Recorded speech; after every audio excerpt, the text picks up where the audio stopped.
Now, gametophyte. We discussed the gametophytes were developed from the spores. The spores में क्या था? Spore mother cell which develops the gametophyte. Now in this gametophyte एक male reproductive organ होगा और एक female reproductive organ होगा. Gametophyte क्या है? Haploid है. क्या है gametophyte? Haploid है. Produce कहाँ से हुआ? Spore mother cell से. Spores में spore mother cell प्रोड्यूस किया, उसके अंदर होता है एंड बेसिकली स्पोरेंजिया ने क्या प्रोड्यूस किया? स्पोर्स. कहाँ से? स्पोरेंजिया के अंदर है स्पोर मदर सेल जहाँ से स्पोर्स प्रोड्यूस हुआ और वो स्पोर्स किस में डेवलप हुआ? गैमेटोफाइट में. अब गैमेटोफाइट के अंदर मेल रिप्रोडक्टिव पार्ट है एंथेरिडिया, फीमेल रिप्रोडक्टिव पार्ट है archegonia. Antheridia male, archegonia female. Okay.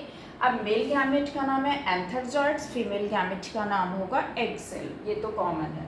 Now antherozoids जो हैं that is produced from where? From the antheridia. And these antherizoids needs to reach the egg cell which is produced inside the archegonia. Okay. अब इसे कैसे वहां तक जाएगा? इसके लिए इसे वाटर चाहिए. सो फर्टिलाइजेशन के लिए क्या चाहिए? Water. Then after travelling in water it reaches the mouth of archegonium. जो फीमेल रिप्रोडक्टिव पार्ट है आर्किगोनिया, आर्किगोनियम उसके अंदर ये पहुंचेगा. Then egg that is the female gamete found inside the archegonium. वहाँ ये फ्यूजन ऑफ गैमेट्स होगा. क्या? किसका किसका? एंथरजॉइड्स और एग का.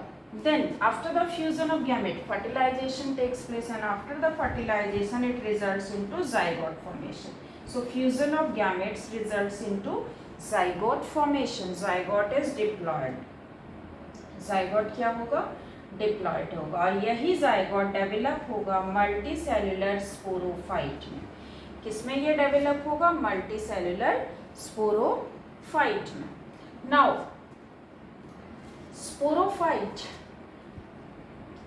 जो प्लांट बॉडी है, जो मेन प्लांट बॉडी स्पोरोफाइट है, इसमें अगर सिमिलर स्पोर्स प्रोड्यूस हो रहा है, जो दोनों स्पोर्स हैं या जितने भी स्पोर्स हैं वो सिमिलर अगर प्रोड्यूस हो रहे हैं that is called homosporous.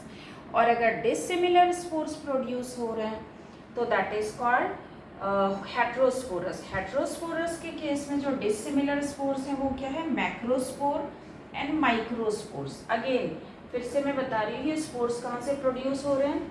Sporangia के अंदर स्पोर मदर सेल से. स्पोरेंजिया कहाँ पे है? स्पोरोफिल के अंदर है. ठीक है. अब ये सारी कहाँ पे प्रोड्यूस हो रही है? From the sporophytic body. So दो तरह के अगर स्पोर्स हैं तो हेट्रोस्पोरस प्लांट्स, एक तरह के स्पोर्स है होमोस्पोरस प्लांट. हेट्रोस्पोरस में कौन से दो स्पोर्स हैं? मैक्रोस्पोर एंड माइक्रोस्पोर. ये जो हमारा सेलाजिनेला है this is the example of heterosporous plant. Okay. Now next is female gametophyte bears megaspore and microspore. Megaspore क्या है? Female gametophyte है and male gametophyte is microspore. That means female gametophyte is the female reproductive part, male gametophyte is the male reproductive part. And megaspore की जो life है female gametophyte की that is lives for longer period of time, and microspore male gametophyte do not live for longer period of time. Now why there is requirement of female gametophyte for a longer period of time? As we discussed the zygote कहाँ पे fusion हुआ था male and female gamete का? In the archegonium. Archegonium is the female reproductive part. तो वो कहाँ पे है? फीमेल गैमेटोफाइट के अंदर है. अब because the fusion of gametes and the zygote formation, then the growth of zygote into embryo that takes place there only in the female reproductive part only. That is why female gametophyte की life काफ़ी long होगी till the growth of the embryo into the next sporophyte. Clear ना?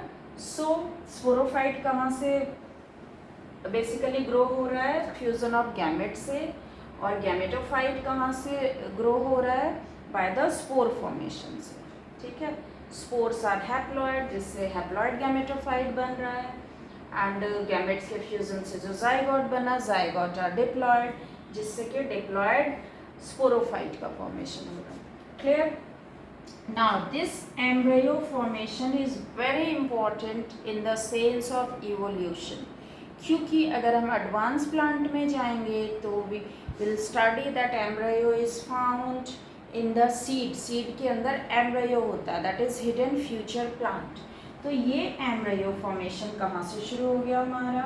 Pteridophyte में, and this stage is precursor to the seed habit. Seed habit होने के लिए embryo formation होना चाहिए, एंड दिस एम्ब्रायो फॉर्मेशन कहाँ से शुरू हो गया हमारा? टेरिडोफाइट। मतलब सीड हैबिट के ठीक पहले का स्टेप क्या है? Embryo formation. Now till here we have discussed all the type of pteridophyta. This is also a kind of fern, a kind of pteridophyta, cluster of leaves है इसके अंदर, ठीक है। Now if we talk about the classes, pteridophyta के there are 4 classes: Psilopsida, Lycopsida, Sphenopsida and Pteropsida। Psilopsida में Xylojum, Lycopsida में Lycopodium, plant example है। Sphenopsida में इक्विजिटम एंड टेरोप्सीडा में Pteris is the example of Pteridophyta. So यहाँ तक हमने discuss कर लिया डिवीज़न टेरिडोफाइटा का। The next division is gymnosperm, जो इससे एडवांस होगा। So we are studying the different divisions of plant kingdom, जो कि प्रिमिटिव से एडवांस की तरफ जा रहा है। Okay, next time will discuss about gymnosperm. Till that, bye bye.